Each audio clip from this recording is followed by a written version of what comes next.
Definitely যারা radio listener তারা বুঝবে রেডিওটা কি, যারা রেডিওর আর্টে তারা বুঝবে আসলে রেডিওটা কি। হ্যাঁ, আই থিঙ্ক আপনি আর্টের পারফরম্যান্সে অনেক কিছু পপুলার ছিলেন, যেখান থেকে এখন আর্টের পারফরম্যান্সকে বলে না, এবার মুভির পারফর্ম বলে। এই যে আপনি জার্নি অর্জন অভিনেতা মুভির পারফর্ম, এর ভিতরে কষ্টটা আসছে কত ছিল জার্নিটা কেমন লাগলো? এটা তো সবাই জানে আমার জার্নিটা কেমন ছিল, আপনি হয়তো জানেন না। আমার জার্নিটা আসলে ডেফিনেটলি অনেক কষ্টের ছিল এবং এটার জন্য আমি আলহামদুলিল্লাহ। আমি মনে করি যে কোনো একটা আর্টিস্ট যখন, শুধুমাত্র একজন আর্টিস্ট না, যে কোনো প্রফেশনেই আপনি যত বেশি কষ্ট করবেন আল্লাহ তাআলা আপনাকে শেখার অপরচুনিটি আরও বেশি দেয়। আপনি খুব ইজিলি যদি সব কিছু পেয়ে যান তাহলে আপনি চেয়ারটার মূল্য বুঝবেন না। সো যত বেশি লাইফে আপনার ক্যারিয়ারে আপনার রাস্তাটা কঠিন হবে তত মনে করতে হবে আল্লাহর রহমত আপনার প্রতি অনেক বেশি।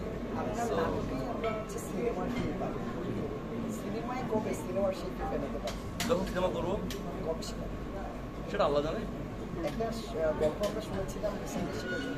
না, গল্পটা গল্পই থাকুক, গল্প সামনে আসে সবসময় ডেফিনেটলি আমি বলবো। ক্যারেক্টারটা খুব বেশি এনজয় করে আপনাকে দেখা যায় যে ম্যাক্সিমাম সময় ক্যাজুয়াল ক্যারেক্টারগুলো খুব যেমন বিভিন্ন ধরনের মানে লোকাল ক্যারেক্টারকে খুব এনজয় করে।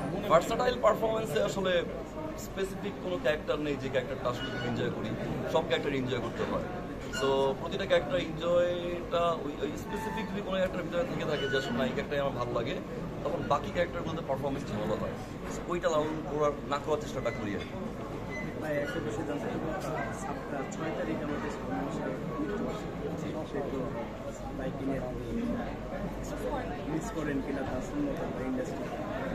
ডেফিনেটলি উনি এমন একজন মহানায়ক যাকে আসলে মিস না করার কোনো অপশন নেই, এবং তাকে নিয়ে আমার মনে হয় না যে কোনো নেগেটিভ কোনো লাইন আছে, ডেফিনেটলি পজিটিভ লাইন আছে। তার কাজ, একটা মানুষের কাজ যে বাঁচিয়ে রাখতে পারে সেটা উনি সবচেয়ে বড় এক্সাম্পল। আই থিঙ্ক কেমন আছে ভালো আছে। সালমান শাহ সিনেমাটা আপনার যে টাইম কেটেছে আপনার কাছে এই সিনেমাটা এখন পর্যন্ত ভাষায় অনেক সিনেমাই তো জনপ্রিয়, আমাদের এখন স্পেসিফিকলি পছন্দ অনেক স্পেসিফিকভাবে বলতে পারবো না, বাট ডেফিনেটলি স্টাইলিস্টের ক্ষেত্রে সালমান শাহ আমাদের মিডিয়া ইন্ডাস্ট্রিতে অনেক আগেই যেটা স্টাইল আইকন যেটা বলি আমরা, সেটা সেই বর্তমান। এখন আপনি হলেন গিয়ে আমাদের বর্তমান ইন্ডাস্ট্রিতে না না না একটু প্লিজ সুন্দরভাবে অ্যাপ্রোচ করা স্টাইল।